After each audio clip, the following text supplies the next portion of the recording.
A mí me gustaron mucho las clases de los chicos.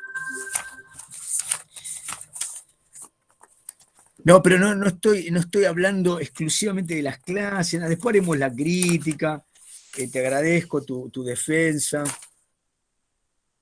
los compañeros también te la van a agradecer seguro.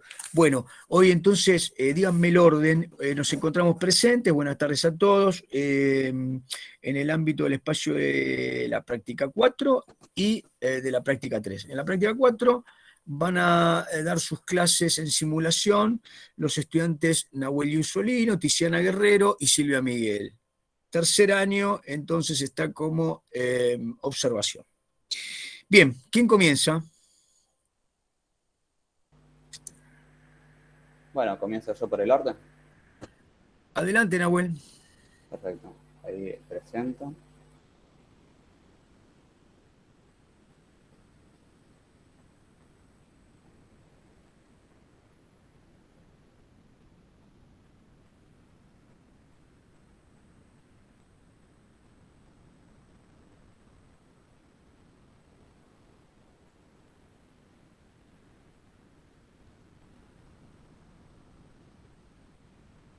¿Están viendo? Sí, se ve, perfecto. Bueno, vamos a empezar. Soy Nahuel Usolino y vamos a empezar la clase de imperialismo. Para empezar, primero quiero ver un poco sus conocimientos previos. Un poco antes del imperialismo se da la segunda revolución industrial, ¿no? ¿Estamos todos de acuerdo acá? Sí, sí. Bueno, ¿y qué pasó en este periodo? Las grandes potencias empezaron a producir muchos productos manufacturados y necesitaban materias primas. ¿Y qué pasa? ¿Qué empiezan a hacer? Buscar nuevos mercados, ¿no? ¿Y dónde empiezan a buscarlos? Principalmente en las colonias, profe. Perfecto, en las colonias. Así es como empieza la etapa del imperialismo.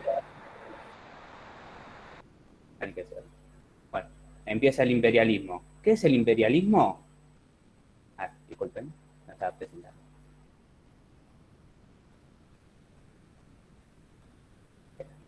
¿Qué es el imperialismo? Es la apropiación de territorio. Esto se podía hacer de manera militar o mediante el dominio económico. ¿Qué hicieron las grandes potencias? Se dividieron el mundo prácticamente. Fueron a buscar distintos territorios para poder vender los productos manufacturados y así también obtener materias primas. Esto lo podían hacer. Una primera etapa fue por el dominio militar. Las grandes potencias eran mucho más poderosos que los distintos territorios de África o Asia que conquistaron. Y después también lo podían hacer mediante el dominio económico, ya que tenían grandes capitales. Bueno, vamos a diferenciar algunos términos ahora. El imperialismo, como ya dijimos, es la expansión territorial de una potencia sobre otros territorios, de manera militar o económica. Después tenemos el neocolonialismo, que es la dominación de una potencia sobre otro territorio, pero de manera económica. Y después el colonialismo, que es una manera muy conocida, como cuando los españoles vinieron a América, que una potencia domine a un territorio de forma militar. ¿Seguimos toda la clase por ahora? Sí, profe. Sí, sí. Sí, profe. ¿Se entiende? Bueno, las causas del imperialismo. Tenía varias causas el imperialismo. Una de estas fue la económica. Las potencias salían a buscar nuevos mercados, como ya hemos dicho, para obtener materias primas y así poder vender sus productos manufacturados. También tenían causas políticas. Las potencias conquistaron los diferentes territorios de manera estratégica.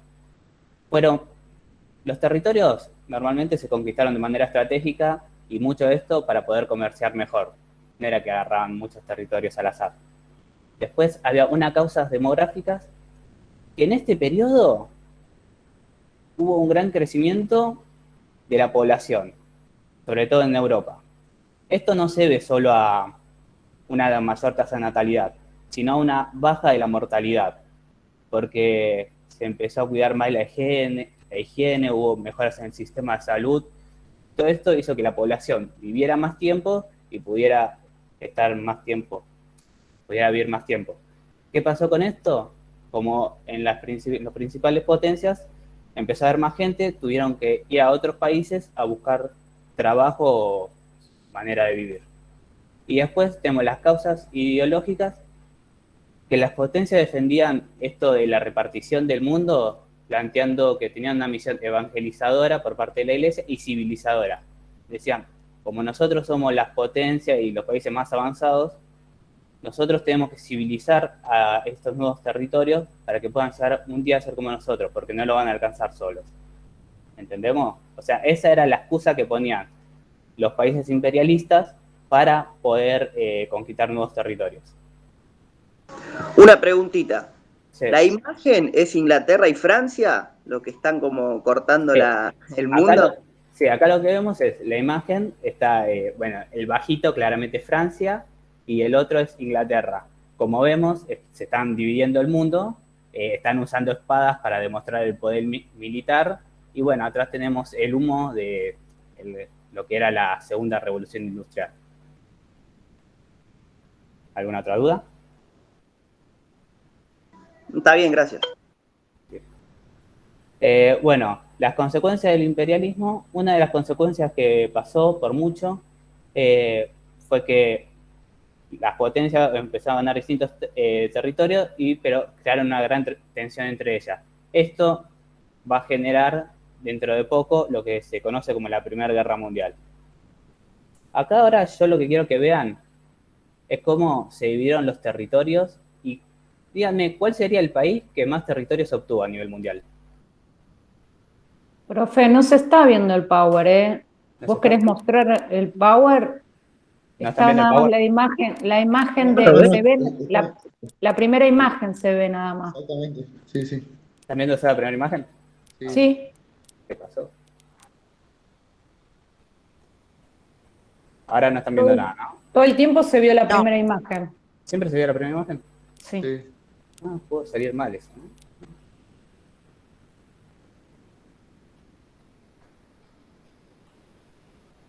Bueno. ¿Ahora ven esto de países con mayores territorios? Claro, ahora está el Ahora mapa. sí. Sí, ahora sí. Bueno, si yo les pregunto, ¿cuál fue el país con mayor territorios a nivel mundial? ¿Cuál fue?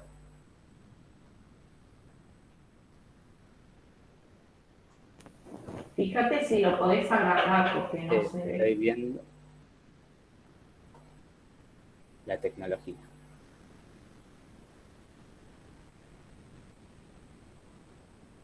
Los A ver, británicos, ¿no? Los británicos. A ver, En rosa, los británicos. ¿ahí ven el mapa o ven la primera imagen? No, el mapa. No, el el mapa. mapa. Los británicos, Ah, sí. sí. Ahí está, ahora Bueno. sí. Lo que pasa es que no se llega a leer, pero Bueno, perfecto. Los británicos.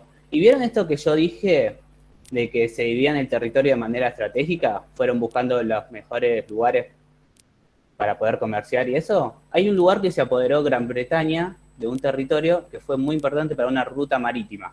¿Cuál sería? ¿Si alguien sabe? Está en el norte de África.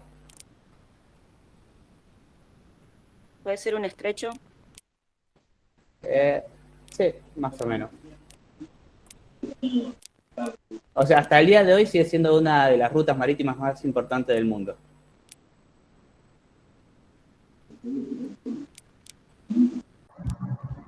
El canal de Suez. Perfecto, el canal de Suez. Cuando se apodera de Egipto, Gran Bretaña hace mucho tiempo, empezó la construcción del canal de Suez. ¿Para qué sirvió esto? Para conectar las colonias que había en Asia con Gran Bretaña de una manera mucho más rápida. Porque así se ahorraban todo el tiempo que tenían de rodear toda África. Con esta manera podían atravesar el canal de Suez, que iba directo al Mediterráneo y después ya directo a Gran Bretaña. Y esto conectó prácticamente a Asia con Europa. O sea, obtuvo una gran importancia marítima. Bueno, y después los otros territorios que fueron conquistando fueron los franceses, una gran parte en África obtuvo el control de Francia, España. Acá vemos los países más poderosos que se apoderaron. Los países débiles no obtuvieron nada, solo los más poderosos. ¿Está bien? Y después acá un pequeño cuadro conceptual de lo que estuvimos viendo. Las principales potencias, que son Gran Bretaña, Francia, Alemania, Italia, España y Bélgica, se reparten el mundo. Las causas, como ya dijimos, son económicas, políticas, ideológicas y demográficas del imperialismo. Y las consecuencias que esto fue generando fueron unas tensiones entre las principales potencias, que todo esto va a explotar desembocando en la Primera Guerra Mundial. ¿Está bien? Sí. Sí, ahí se ve. Hasta acá llegó la clase.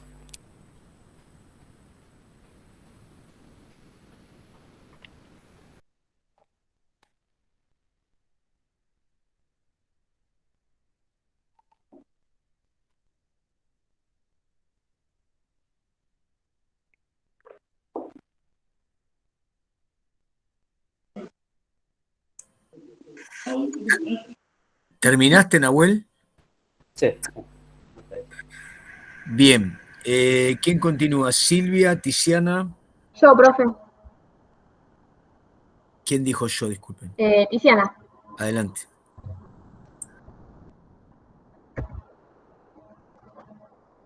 Bueno, yo soy Tiziana, soy la pareja pedagógica de Rodri. A Rodri lo tuvieron el lunes, justamente, y él empezó hablando del contenido del imperialismo también. Yo voy a dar la segunda clase sobre el imperialismo y sobre la administración que se empiezan a generar en las distintas colonias. Así que ahora voy a presentar el PowerPoint.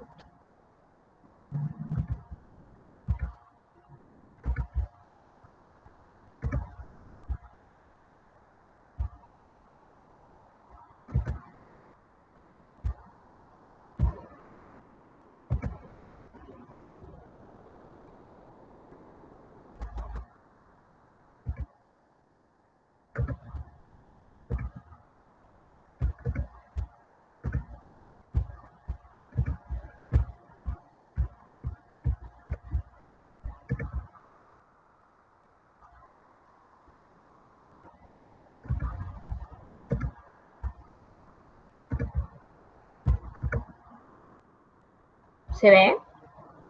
Sí, sí, se ve. Sí, se ve. Perfecto. Bueno, ¿qué pueden interpretar con esta imagen teniendo en cuenta lo que explicó mi compañero Rodrigo el lunes? La conferencia de Berlín. Cómo Sí, se dividieron África. bien, muy bien. Y este era Bismarck, que lo había nombrado justamente. Bueno, yo voy a retomar desde la conferencia de Berlín, justamente, para empezar a explicar el tipo de administración que se empieza a generar, ¿sí? La conferencia de Berlín fue una convocatoria que hizo Bismarck en 1884, finales de 1884, principio de 1885, justamente porque ya se veía venir, ¿no?, los posibles conflictos que iba a traer la expansión dentro del territorio africano. Recuerden que las potencias estaban asentadas sobre todo en las costas de África, ¿sí? Y el interior todavía no había sido directamente no había sido explorado prácticamente. Muy poco se conocía del interior del continente africano. Como ven acá, las potencias que van a ganar mayor territorio van a ser Francia y Gran Bretaña. Sí, Francia ya tenía el control de Argelia en 1830, ya antes de esta época. Y acá vamos también a ver que está el Congo, ¿sí?, que va a pertenecer a Bélgica. Bueno, acá vemos el canal de Suez. Después, la ocupación de Asia no se va a llevar a cabo con una conferencia, y va a ser un reparto más bien entre las potencias, que van a acordar entre ellas. Bueno, acá también quiénes los países con mayor predominio dentro de la ocupación. ¿Quiénes pueden ver?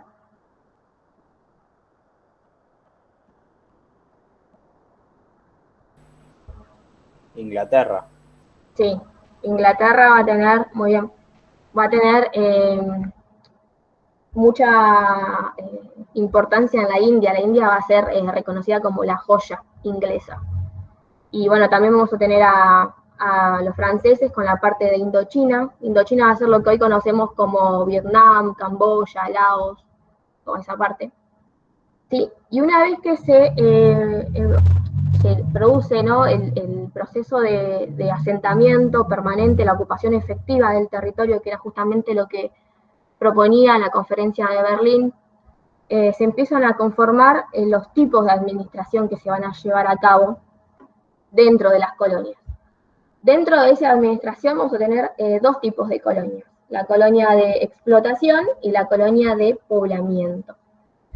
La colonia de explotación, ¿qué creen que va a ser? ¿Para qué se va a utilizar? Utilizar Para los los recursos. Sí, es solamente para la explotación de los recursos, porque a las colonias no le interesaba asimilar la población, era más que nada la explotación de las materias primas, y es lo que se va a llevar a cabo en la mayoría de las colonias africanas.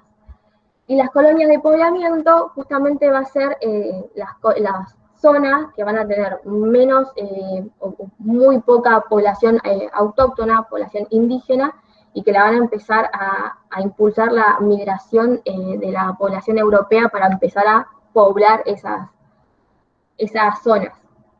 Entre los más destacados vamos a tener Australia, Nueva Zelanda, ¿sí?, dentro del Imperio Británico. Una vez que se empieza a llevar a cabo, una vez que se explora el territorio, se asientan en el territorio y empiezan a producir los tipos de administración, vamos a tener las formas de explotación dentro del territorio. Y eso es muy importante, pero mi pregunta va a ser, ¿qué tipo de explotación piensan que se va a llevar a cabo dentro de África, sobre todo? Porque es en donde me voy a enfocar yo hoy. Una explotación pacífica, una explotación violenta. ¿Cómo creen que van a empezar a tratar al poblamiento, a la población autóctona? Y violenta, seguramente. Violenta sobre todo. Sí, muy, muy violenta. Hoy yo voy a explicar el caso del Congo, ¿sí?, el genocidio congoleño. Pero antes le quería seguir explicando otra cosa. Las colonias, además, estaban los tipos de gobierno que se iban a empezar a generar.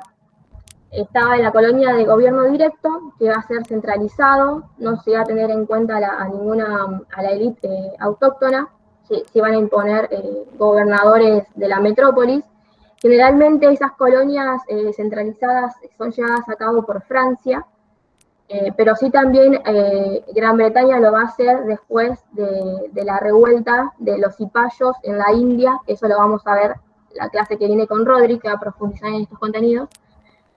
Una vez que se produce esta revuelta, lo que van a hacer los ingleses es justamente centralizar el control, porque ya habían tenido un conflicto previo. Después tenemos los protectorados, que van a ser justamente los territorios que sí van a seguir permitiendo un gobierno autóctono, un gobierno local, pero que ese gobierno obviamente va a estar supervisado por gobernadores o por funcionarios de la metrópolis. Es como ahí, es autonomía y hasta ahí nomás, ¿sí? Y luego tenemos las concesiones. Y acá, perdón, Tiziana, sí. Me parece que hay un estudiante que te hizo una pregunta. No estoy viendo. Sí, yo, profe, una consulta. ¿Puede ser que en estos países, en lo que eran los territorios de África, la explotación fue tan grande que no les daban el idioma para que ellos no se puedan organizar y generen, o sea, no les daban, digamos, el francés, el inglés, no se los enseñaban? No les interesaba. No les interesaba asimilar la población, justamente lo que querían era llevarse las materias primas. Lo que sí se van a empezar a utilizar después es la educación, pero justamente para homogeneizar la población, no para darle libertad, ni para enseñar, ni para nada. Solamente como se utiliza la educación básicamente, ¿no?, al principio en la conformación de los Estados-nación, justamente para llevar a cabo la homogenización cultural, porque imagínense que África, al igual que en muchas zonas, en muchas partes de los continentes, acá en América Latina también, es muy diverso a nivel étnico, ¿sí? Pero sí, va a ser tan violento que no les va a interesar nada más que el recurso y su mano de obra barata, básicamente. Y muy buena pregunta. No, gracias a vos. Y la última, el último tipo de administración va a ser las concesiones. Y acá les había dicho que se acuerden de esta palabra porque va a ser clave para lo próximo que voy a desarrollar. Las concesiones van a ser justamente zonas que son cedidas, ya sea por un Estado independiente o por alguna administración pública, a otra, sobre todo a una empresa privada, por un determinado tiempo, para que se explote esa zona. Por ejemplo, acá yo menciono el caso de Hong Kong, es cedido a Gran Bretaña después de la guerra del opio que se produce, que también lo va a profundizar mi compañero Rodri en las clases posteriores, cuando hable de las rebeliones que se empiezan a producir. Bueno, ahora vamos acá a la explotación, a lo que me refería anteriormente. La explotación va a ser, como dijeron ustedes, de forma muy violenta, ¿sí? Las condiciones laborales eran prácticamente esclavas, salarios muy bajos, jornadas laborales muy largas y muy precarias, ¿sí? Y si no se terminaba de dar la cuota de trabajo diarios, terminaban recibiendo castigos. Y ahora vamos a pasar a el genocidio congoleño. Y acá me voy a detener. Yo quiero saber qué es lo que saben ustedes sobre este hecho, sobre este proceso que pasó en el Estado Libre del Congo en esta época. Si saben algo. No, profe. ¿No? Bueno. Lo que pasa, básicamente no, en el Congo es, en la conferencia de Berlín, cuando se empiezan a repartir todo el territorio africano, se le da una concesión, se le da una parte del territorio del Congo a el rey Leopoldo II de Bélgica. ¿Sí? Pero no se le da todo el Congo, solamente se le va a dar una parte, la cuenca del Congo, porque lo que tenía que llevar a cabo el rey Leopoldo II de Bélgica era justamente una organización caritativa. Él decía que se iba a establecer ahí misiones de cristianos para poder evangelizar, educar y civilizar justamente a esa parte del Congo. Eso va a ser obviamente un relato, no es lo que va a pasar. Obviamente hay intereses dentro del territorio congoleño, sobre todo intereses privados del rey Leopoldo II de Bélgica. Lo que van a hacer acá es, se dan cuenta que hay una reserva muy, pero muy importante del caucho. ¿Saben qué es el caucho? ¿Saben para qué se utiliza el caucho hoy en día?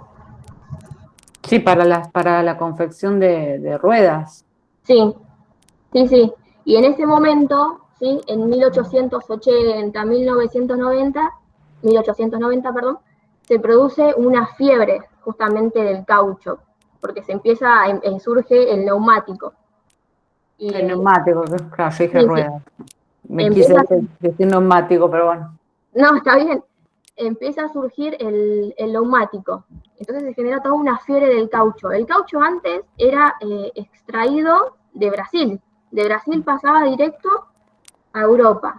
¿Qué pasa? Cuando empiezan a explorar el territorio congoleño, se dan cuenta que encuentran enormes reservas de caucho. Y obviamente ahí se cambia, ¿no?, la visión radical, esto de, no, bueno, ya no vamos a evangelizar, ahora la idea de Leopoldo II de Bélgica era proclamar que toda la zona deshabitada iba a formar parte del Estado belga.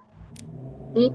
Obviamente, se imaginan lo que pasó. O sea, empezaron a tomar toda posesión del territorio y a dar concesiones a empresas privadas.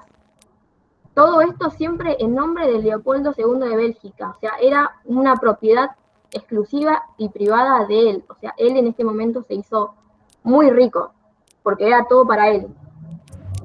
empieza a dar concesiones a empresas privadas y empresas que no tenían ningún tipo de marco legal ni judicial, o sea, hacían lo que querían, como querían con la población.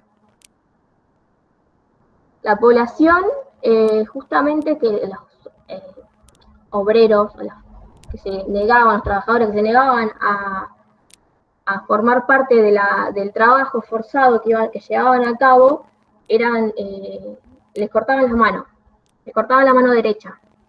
La mano derecha de un congoleño significaba la muerte. O sea, cada vez que un soldado llevaba a sus superiores la mano derecha de un congoleño, significaba que ese congoleño estaba muerto. ¿Por qué? Tenían que justificar las balas. Porque generalmente, como las balas venían de la metrópolis y generaban un costo adicional y se terminaba utilizando para cazar, los superiores le pedían a los soldados que si utilizaban una bala la puedan justificar con algo. Y esa justificación iba a ser justamente la mano derecha del trabajador. ¿Qué pasaba? Estos soldados usaban las balas o se las guardaban, después iban, les cortaban la mano, arrasaron aldeas enteras, eso quiero marcarlo, les cortaban la mano y después eso representaba que habían matado a alguien y esa bala no había sido utilizada para matar a ese congoleño, que le cortaban la mano y lo dejaban ahí a su suerte. Si se recuperaba, y si no, bueno. Todo esto es lo que pasa desde 1885, ¿no?, hasta 1908, que se empiezan a denunciar este tipo de abuso que se está generando dentro del Congo. Acá vemos justamente niños, ¿no? Hay una criatura, adolescentes sin mano. A veces les cortaban también los pies, o sea, han dejado aldeas mancos y cojos, ¿sí? Bueno, y esto era lo que yo les quería mostrar, porque justamente es algo que hasta el día de hoy no se termina de visibilizar. Es hasta el día de hoy que se siguen, ¿no? Sigue poniéndose en discusión si fue o no fue un genocidio. ¿Qué pasó? O sea, porque de hecho se dice que la población se redujo a un 50%, pero al no haber censos, no se sabe exactamente cuántas personas sufrieron, se murieron a manos de estas prácticas. También hay que incluir que se llevaron, hay muchas personas que se murieron por enfermedades que fueron introducidas justamente por el hombre europeo, ¿sí? La enfermedad del sueño, que es una enfermedad que se transmite por un parásito, una picadura de un mosquito, que el parásito toma todos los órganos del cuerpo. También la viruela. Pero también hay que reconocer que se llevó una gran masacre dentro de este territorio. Lo traje a colación a este caso en particular, porque no sé si recuerdan que el año pasado, a partir de la muerte de George Floyd en Estados Unidos, no sé si lo recuerdan. ¿Lo recuerdan? Sí. Bueno, se empezaron a generar un montón de movimientos antirracistas a nivel global, y uno de esos movimientos se da en Bélgica, ¿sí? Se da en Bélgica y empezaron a justamente salir a denunciar los abusos que habían sido cometidos por el rey Leopoldo II de Bélgica en el Congo. Y me pareció importante tratarlo, porque me acuerdo que cuando pasó todo esto, mi mamá lo primero que me preguntó fue ¿quién fue? Y la verdad es que yo no sabía nada. Entonces, si yo no lo sé, capaz que los estudiantes, y las estudiantes tampoco. Entonces está bueno, a partir de algo, ¿no?, actual, porque el movimiento Black Lives sigue hasta el día de hoy, que algo tan actual lo podamos relacionar con algo del pasado, ¿no? ¿Cómo podemos hacer no sé si una comparación, sí, pero sí una correlación? ¿Cómo podemos trabajar algo de hoy con algo que nos pasó y que hasta el día de hoy sigue siendo invisibilizado. Y por último, les quería compartir un video, que justamente es un fragmento de lo que vimos ahora y después para poder hacer algunas preguntas más.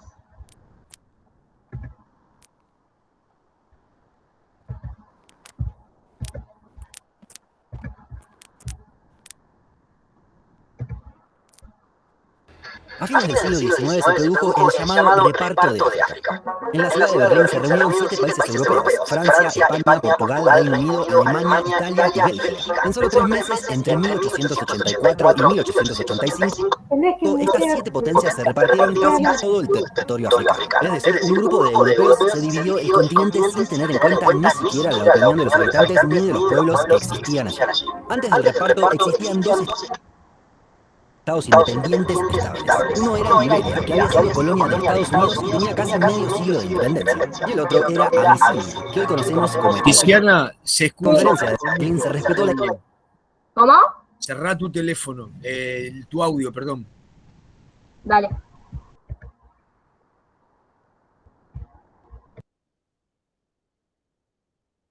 Independencia de Liberia, pero no la de Abisinia. Estaba planteado que quede en manos italianas, pero los etíopes resistieron la invasión y mantuvieron su independencia.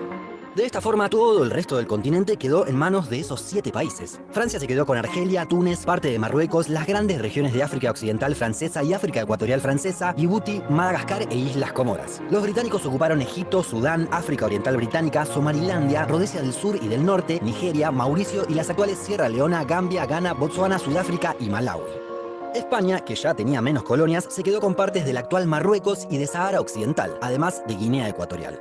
Portugal, por su parte, controló las actuales Angola, Mozambique, Guinea-Bissau, Cabo Verde y Santo Tomé y Príncipe.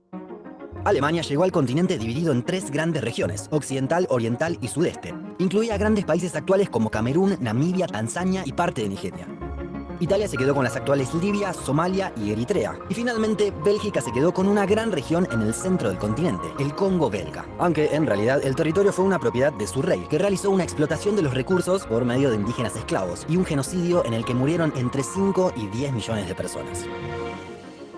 Esta división, realizada lejos de África, no respetó la historia de los pueblos. Además, dio lugar a fronteras fijas que poco tenían que ver con la realidad local. Con el paso del tiempo, estos límites no solo no se modificaron, sino que se fortalecieron. En la década de 1960 se produjo un boom de independencias, y surgieron muchos de los países que conocemos hoy. Para evitar nuevas guerras se optó por respetar los viejos límites coloniales. De esta forma, hubo pocas modificaciones en el mapa político. Una de las más relevantes es la separación de Eritrea. En 1993 logró la independencia de Etiopía, tras años de guerras. El otro gran cambio es la división de Sudán. En 2011, tras un referéndum, nació Sudán del Sur, que aún hoy es el país más joven del mundo. Pero esos límites trazados en Berlín y vigentes aún hoy guardan algunas rarezas. Veamos por ejemplo el caso de Gambia. Este país se encuentra totalmente rodeado por Senegal y se extiende unos pocos kilómetros hacia cada margen del río Gambia. Es que esa zona había sido ocupada por los británicos, quienes la quisieron mantener. O Namibia, que en el norte de su territorio se extiende de forma muy extraña hacia el este. La explicación es que los alemanes querían unir sus posesiones que estaban en ambas costas. Por eso es que se dieron otros territorios para que Namibia llegue hasta el río Zambeze. Pensaron que desde allí podrían llegar hasta la actual Tanzania, aunque no lo lograron, ya que es un río de muy difícil navegación. Esta rareza en el mapa nos deja a unos 2 kilómetros de una cuádruple frontera entre países, algo que no existe en todo el mundo. También podemos rescatar el caso de Cabinda, que es un pequeño exclave de Angola. Esta región tiene reservas petroleras. Para algunos poco tiene que ver culturalmente con el resto de Angola, por lo que han reclamado su soberanía. A su vez, los límites han separado lo que estaba unido. Es el caso de los Tuareg. Este pueblo está dividido en la actualidad en 5 países: Mali, Burkina Faso, Argelia, Níger y Libia. Aunque lo cierto es que en el medio del Sahara son muy pocos los hitos que marcan los límites transnacionales. Es decir, lo que vemos muy fijo en un mapa no se condice del todo con la realidad, en donde las líneas son más permeables. Lamentablemente, durante las décadas posteriores a las independencias se han visto numerosas guerras civiles y han surgido nuevas formas de colonización. Francia, lejos de alejarse, continúa con una gran presencia financiera. 14 países utilizan como moneda el franco CFA, que se imprime en Francia y que tiene una paridad con el euro. Mientras tanto, continúa la explotación de los recursos naturales por parte de manos extranjeras. Pero el continente sigue siendo sinónimo del subdesarrollo, y muchos de sus países tienen enormes índices de pobreza. Surge la duda acerca de la decisión de respetar aquellas viejas fronteras trazadas en Berlín. ¿Fue lo mejor para evitar guerras peores? ¿Debería buscarse una solución? Bueno, quería preguntarles, después de ver el video, después de ver, saber el contenido de hoy y de lo que vieron con Rodrigo en la clase anterior, que la pregunta final de él fue si para ustedes seguía habiendo un tipo de dominación, ¿no? Aparte, el imperialismo se terminó en 1914, pero si hay una nueva dominación. ¿Ustedes qué creen? ¿Refuerzan lo que dijeron? ¿Cambian de opinión? ¿Qué les pareció? Sí, la dominación sigue.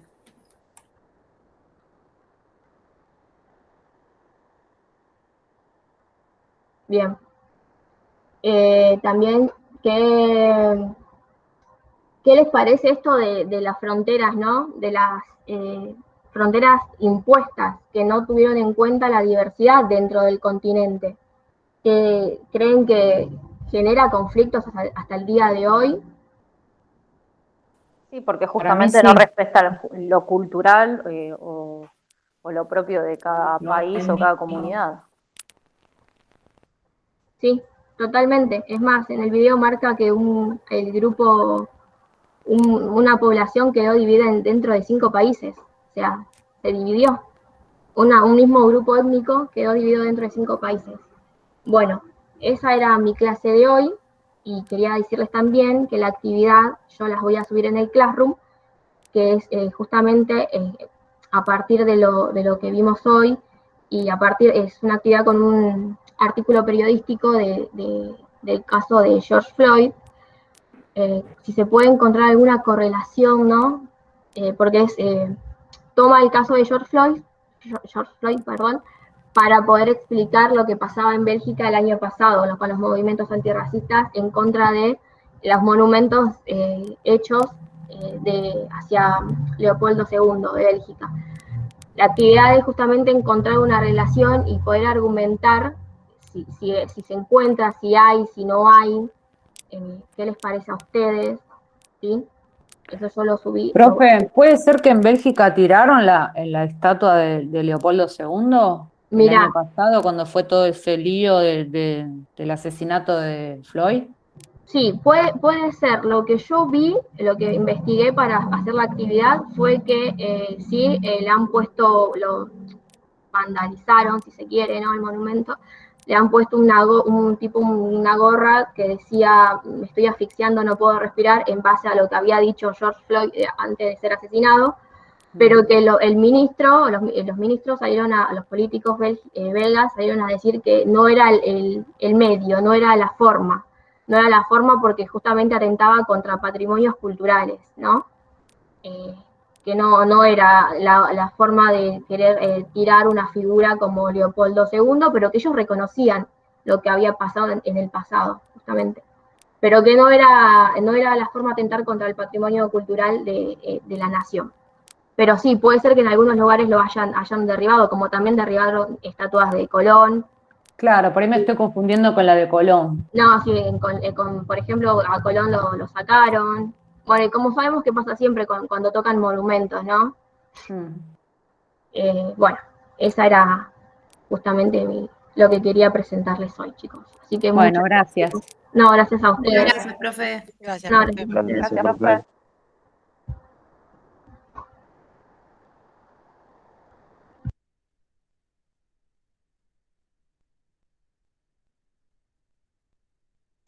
Bien, gracias Tiziana. Y entonces, bueno, comienza clase de Silvia. Sí, Bien. bien. Voy a intentar, voy a bajar el volumen. Bueno, no puedo. Voy a compartir la pantalla.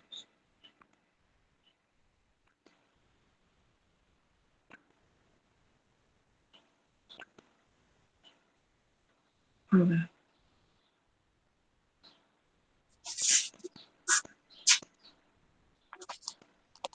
Bien.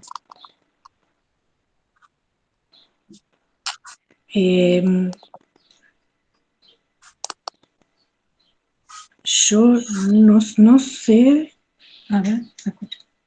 Yo no sé dónde están los archivos. Si alguien me puede dar, ayudar, decir, explicar cómo se comparte con lo que tengo guardado. ¿Qué es lo que tenés que compartir? ¿Un PowerPoint? Claro.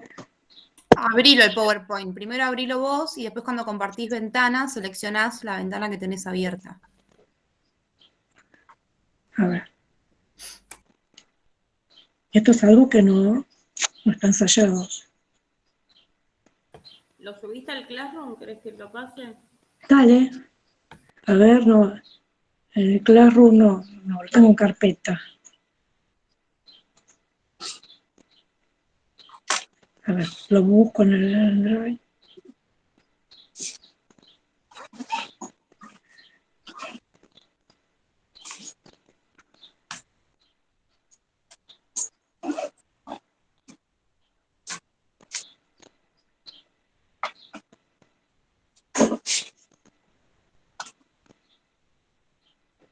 ¿Apareció?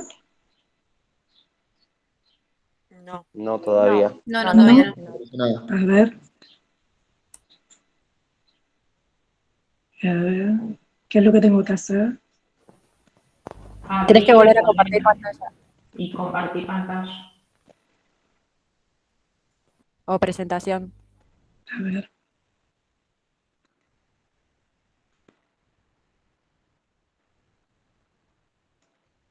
Pero no aparece. Ahí se está abriendo, Silvia. ¿Sí? ¿Estás en el celular, Silvia? Ahí vemos tu pantalla. Si querés podés abrir el Power. A ver. Ahí va.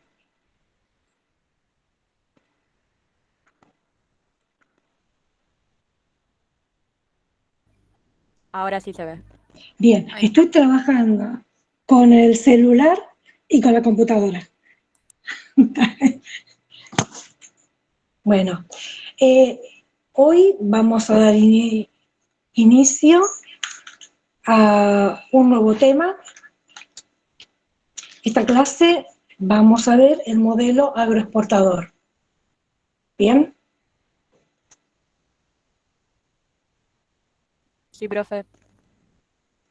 Espera. Uy, ¿qué hice?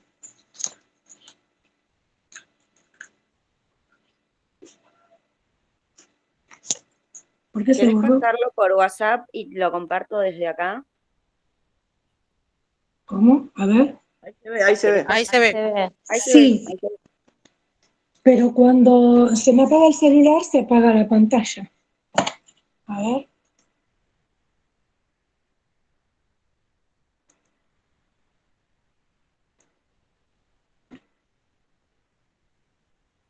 Lo dejo así, ¿ustedes lo ven? Sí, sí. Sí, se ve.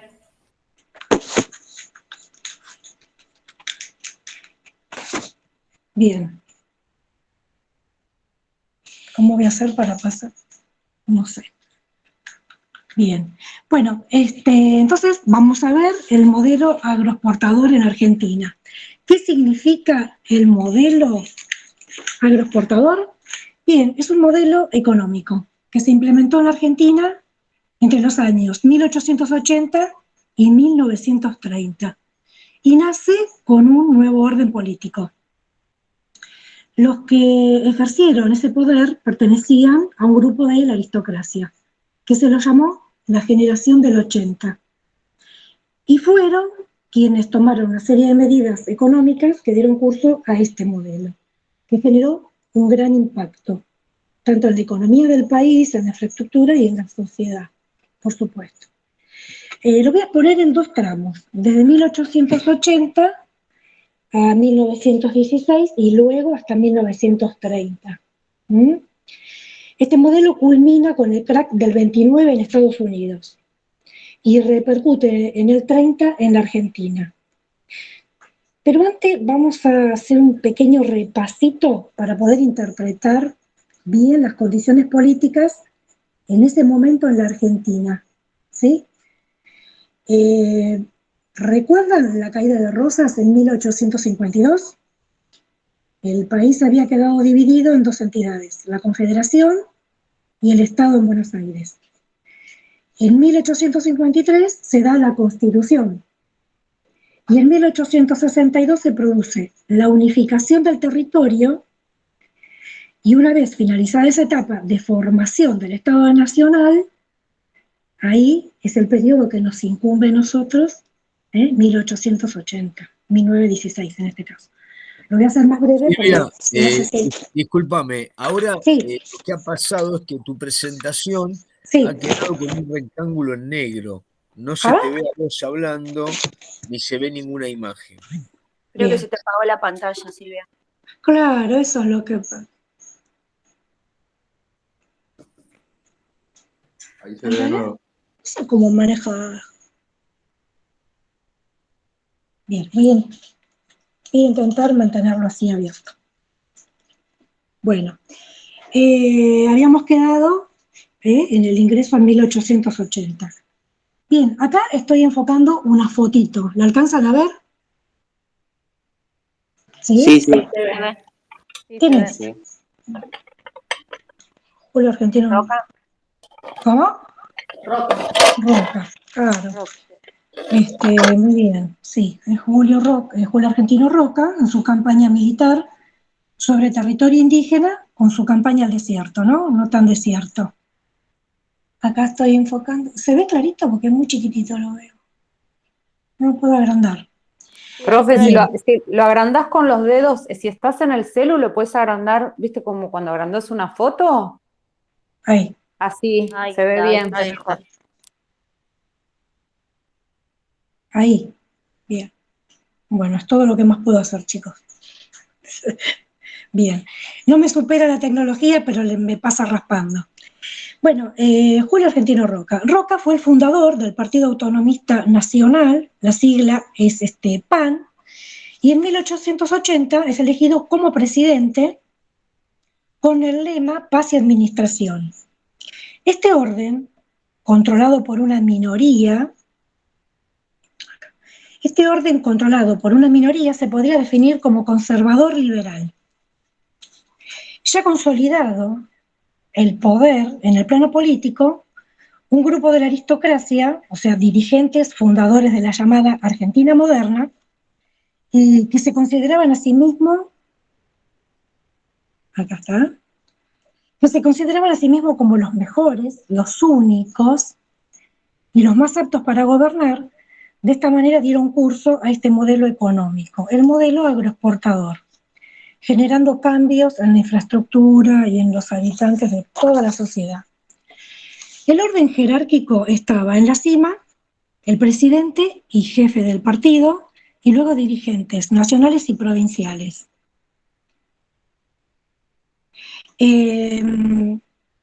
A ver, estos dirigentes de la oligarquía utilizaban mecanismos de control de los nombramientos y de la práctica del fraude electoral, que les garantizaba el poder, a través de el voto cantado, sin documentos.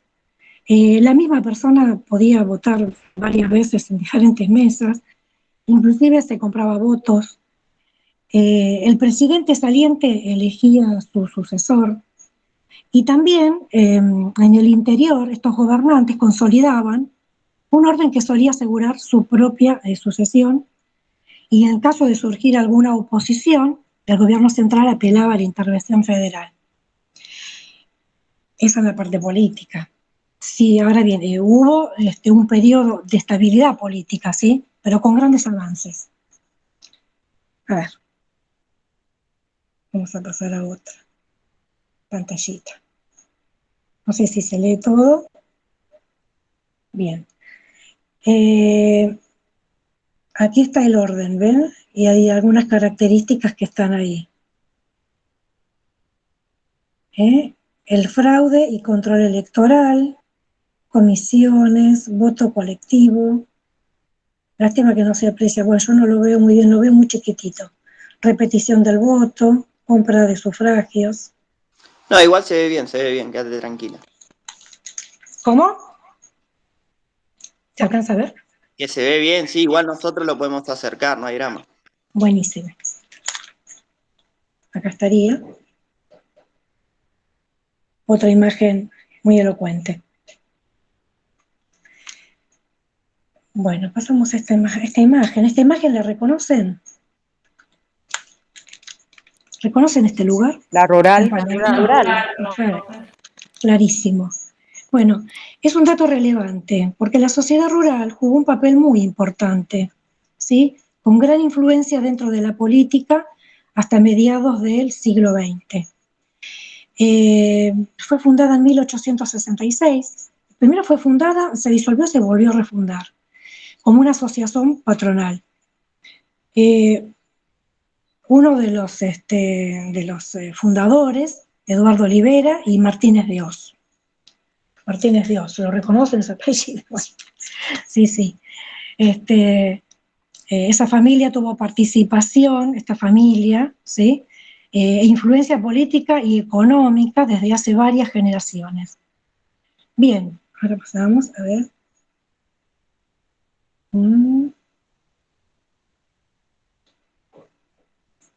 A ver qué tenemos acá.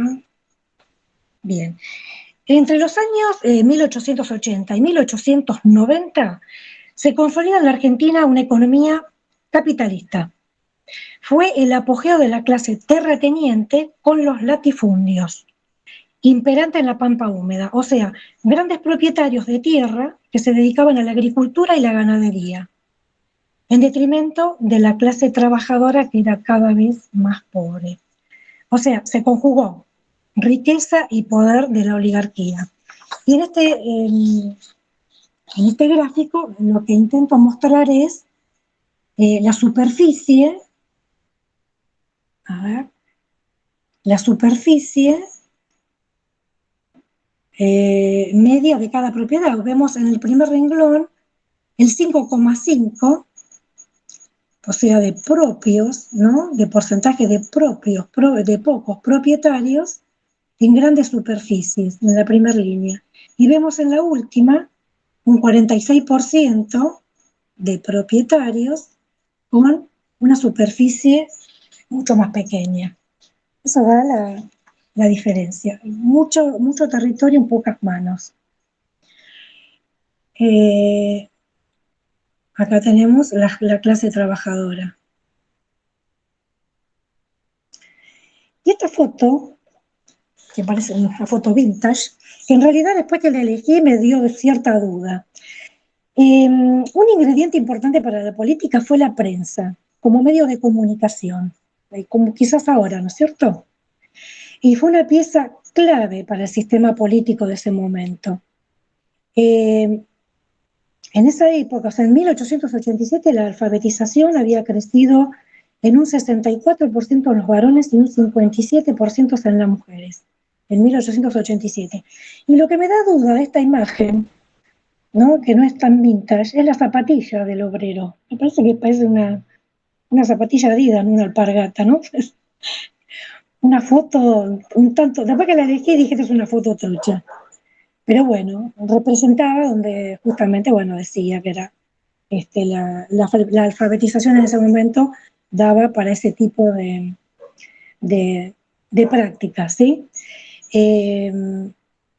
Los dirigentes tenían diarios propios para tener presencia pública, el papel protagónico en la convocatoria de movilizaciones, actos, mitines, que se organizaban para esos fines, y al mismo tiempo se consideraba a sí mismo como los pilares del mundo moderno.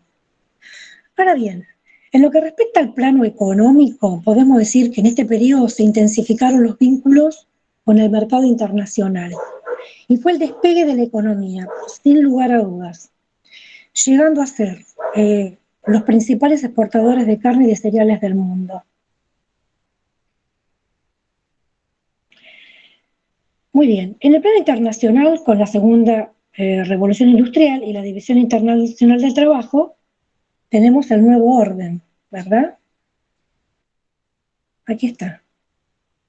Países centrales, como productores de manufactura, con gran predominio Gran Bretaña como país central industrializado, dedicado exclusivamente a la producción de bienes primarios, y de países periféricos, como la Argentina, como productores de materia prima. Lo podemos percibir en el predominio del sector rural y la débil participación de la industria manufacturera. Por ejemplo, en Santa Fe se convirtió en el principal productor de trigo y Rosario en el puerto cerealero del país. En Buenos Aires, la ganadería, como productora de maíz, se realizaba un sistema de cultivo combinado, un año lino, otro año trigo, y al tercer año, por ejemplo, alfalfa. ¿Saben para qué sirve la alfalfa? No, ajá, los agarré. Alimento del ganado. Bueno, ¿Alimento de caballo? ¿Cómo? ¿No es como alimento? ¿No sirve como alimento? Exactamente, muy bien, perfecto. Sirve como alimento para el ganado y mejora la calidad de la carne. La agricultura mejoró, perdón, se me borra porque estoy manejando dos cosas al mismo tiempo. Bien. La agricultura mejoró con la utilización de nuevas técnicas como maquinarias para acelerar el trabajo y ahorrar mano de obra. También la industria azucarera, la vitivinícola, la cría de ovejas en estancias laneras se había trasladado al sur, como provincias de Río Negro, Chubut, Santa Cruz. Ahora, una pregunta fundamental. ¿Cómo llegaba la materia prima hasta el puerto de Buenos Aires? ¿A través Por trenes, por los trenes. Claro, buenísimo. Buenísimo. Acá tenemos. En el gráfico nos muestra los kilómetros, ¿sí?, de líneas férreas. Fue una pieza clave el ferrocarril para la organización del mercado nacional. Buenos Aires conectaba con la mayoría de las capitales de las provincias. En 1880 la red ferroviaria se extendía 2.500 kilómetros y para 1915 era de 33.900, llegando a ser la más importante de América del Sur. Y casi la mitad de la carga era transportada para los cereales. Acá tenemos la expansión de las vías, ¿sí? Y en este otro gráfico muestra en 1880 el transporte de carga en toneladas, 772,7, llegando a 1915, el último renglón de abajo, 35.665. No sé cuántas veces se puede multiplicar ese número, ¿sí? Bien, a ver, continuamos. ¿Alguien de la clase, alguien de ustedes es de la provincia del Chaco, tiene familia? ¿Provincia de Santa Fe? ¿Hay nadie? Bien. Para 1906, en la provincia del Chaco, o sea, sur del Chaco, el norte de Santa Fe, para 1906, capitalistas británicos, avalados por el Estado argentino, convirtieron economías de anclaje. ¿Saben lo que es de economía de anclaje? Repita que no se escuchó bien, profe. ¿Cómo? ¿No? No escuché bien el término. La pregunta, si saben lo que es la economía de anclaje. Bueno, la economía de anclaje consiste en una porción de territorio ocupado por un Estado extranjero o población de otra cultura o idioma. En la forestal, al sur de la provincia del Chaco y norte de la provincia de Santa Fe, hasta mediados del siglo Silvia, XX. disculpame que no te escuché bien. A ver, profe. ¿Economía de qué dijiste? Economías de anclaje. No, enclave. Enclave, perdón. Una economía de enclave, algo enclavado, es algo que una isla dentro de un continente económico diverso, Sí, enclave. perdón, de enclave. Perdón, me tapaba. De enclave, exactamente. Bien, es una porción de territorio, como dijo el profe, ocupado por un estado extranjero o una población o cultura. La forestal, al sur de la provincia del Chaco, norte de la provincia de Santa Fe, hasta mediados del siglo XX, explotó los bosques de quebracho y fue la primera productora de tanino a nivel mundial. Además, maderas para durmientes, postes de alumbrado y de telégrafo, y habían más o menos, aproximadamente, habían fundado, a ver, no quiero perder Se apagó la pantalla. el Otra vez power. no se ve nada. Bien. Continúo. Habían fundado aproximadamente 40 pueblos, construidos por la forestal, y habían llegado a tener una flota de embarcaciones. Profe, no se ve la pantalla. ¿Cómo? No se ve la pantalla.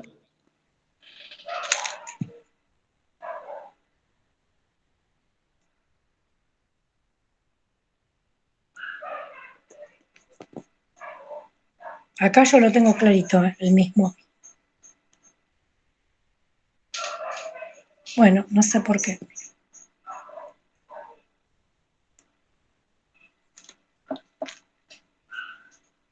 No sé por qué. A ver acá. Silvia, te pedimos que vayas cerrando la clase, por favor. ¿Cómo? Que vayas haciendo el cierre de la clase. Bien. Bueno,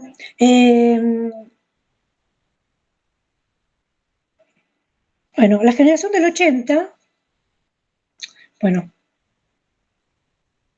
a ver, quería terminar de decir lo de la forestal. Se exportaba materia prima y se compraba el producto o la mercancía ya elaborada. Esta generación, como les conté al principio, con ideas positivistas, eran de orden de progreso, con el fomento de la inmigración, ¿sí? Con las promesas de generosas condiciones de trabajo de bienestar. Qué lástima, acá hay algunas fotos de la inmigración. Este modelo agroexportador se compuso de diversos engranajes, de la inmigración, la tecnología y del sector financiero a través de préstamos al Estado Nacional, ¿sí? La inmigración fue masiva desde lugares de Europa, los avances en técnicas de refrigeración para la exportación y la intervención del Estado con infraestructuras, ¿sí?, necesarias para sostener el aparato económico. En 1884 hubo cambios estructurales, se promulga la ley 1420 de educación común, 1885 el registro civil, o sea que le quitó a la Iglesia Católica ciertos poderes que sostenía, sistemas de iluminación, de un sistema financiero. En 1889 la primer médica argentina, Cecilia Grierson, tenía la foto de ella, no se pudo mostrar. En 1912 obras sanitarias. Y en el desarrollo urbano tenemos empresas como Quilmes en 1888, La Martona, Molinos Río de la Plata.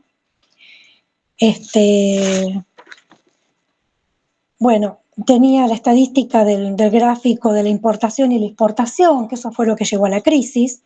En un principio tenía líneas paralelas, pero después era más la importación que la exportación a valor oro, que fue lo que llevó a la crisis.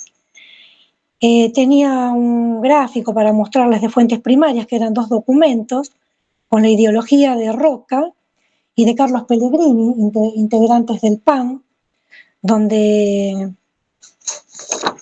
se empezó a mostrar problemas interoligárquicos.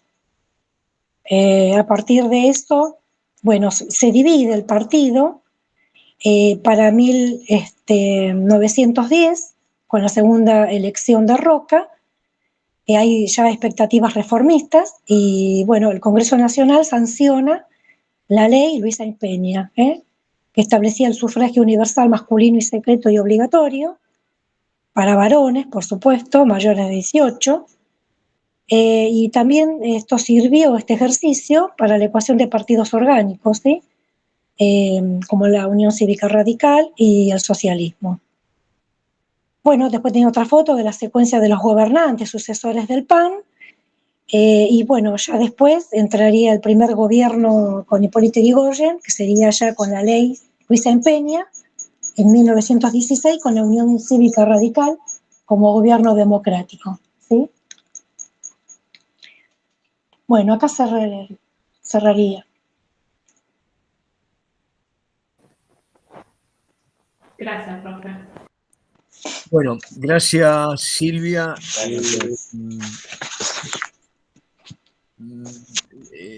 Yo lo que te sugiero, Silvia, es que para evitarte el mal momento, practiques con alguien la preparación previo al... Esto no lo podemos modificar, digamos. En virtualidad no hay otra forma de estructurar la clase que esta, ¿no?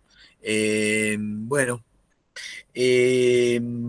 cumplida la cuestión de hoy, creo que lo que dije al principio, espero que no se ofendan, los digo despersonalizadamente, no tiene que ver exclusivamente con con los estudiantes que dieron hoy, con los profesores, digamos, que dieron hoy,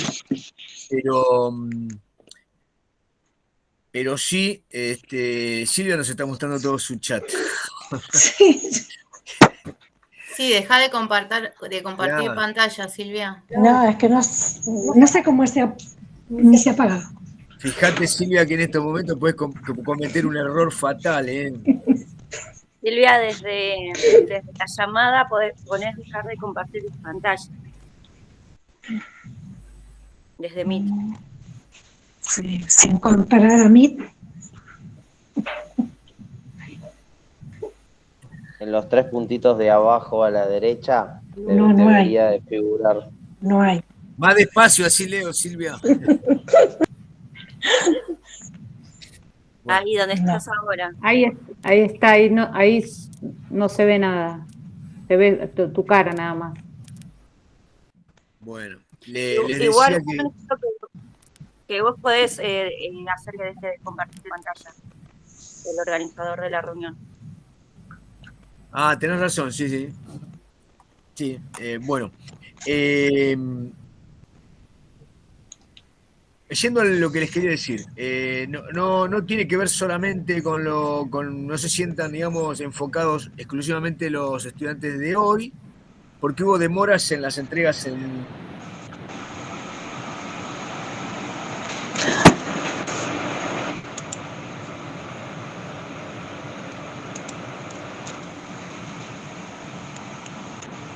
El micro, Silvia. No.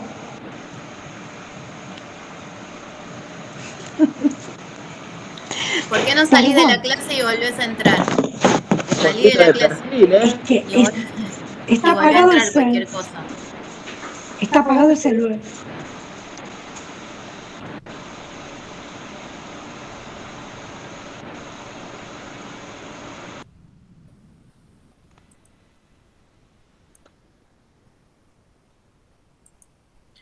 Bueno, ahí estamos. Les decía que no tiene que ver con esto, que ajustemos un poco en las clases siguientes las entregas, que haya más tiempo para poder corregir. Me salgo de la vaina por decir algunas cosas, pero en honor a que después haya riqueza en la devolución que puedan hacer los compañeros de tercero, me voy a llamar a silencio. Solamente quiero reiterar esto. Escuchen, los conceptos son los conceptos, digo, después puede haber debate, pero digo, acuñamos el concepto de colonialismo, neocolonialismo, imperialismo por alguna cuestión, de capitalismo mercantil, industrial o comercial por alguna razón. Hay cosas que la podemos dejar pasar, digamos, pero hay algunos conceptos que son de un calado mayor, Quiero decirles esto, cuando se hace también con mucha velocidad, se cometen errores temáticos y eso es imposible de no ver, digamos, ¿no? Imposible de obviar. el problema es que cuando estamos en clase, el error está cometido. Y uno, yo no voy a caer en la bobería de decir, no, eso es incalificable, es un pecado mortal. No, digo, todos cometemos errores en todas las clases todo el tiempo. Hay que evitarlos, diría yo. Hay que evitarlos. ¿Por qué? Porque cuando el auditorio es de la escuela, se supone que los controles que hubo para que un practicante llegue a esa instancia, bueno, deben haber estado y se deben haber cumplido. Entonces, bueno, el docente del salón, la institución y los estudiantes de ese nivel pueden reclamar. Por decirles algo, hay gente que tiene pruritos y en realidad no quiere que vayan practicantes, pero si encima le damos letra y los practicantes van con el libreto más estudiado, ¿entienden? La cosa se complica. Bueno, terminada la jornada de hoy, Patri. No, nada para aportar. Bueno, le mandamos un abrazo virtual y bueno, solo una cosa les quería decir, una cosa más. No sé si todos estuvieron en mis charlas, pero yo sé que se están viviendo momentos complejos en el instituto. Lo hablamos el otro día, creo que estaban todos, pero lo quiero reiterar. Ha habido algunas novedades. Y nos reunimos con la regente Silvana Pérez y con la vicedirectora Olga Piñeiro, con los delegados de los cursos. No estaban todos, de acá estaba Jonathan y estaba la delegada que había estado en la reunión con Cuarto, Jessica Tomasic. Ahí hubo algunas novedades en relación a esperen que voy a dejar de grabar porque esto no tiene sentido.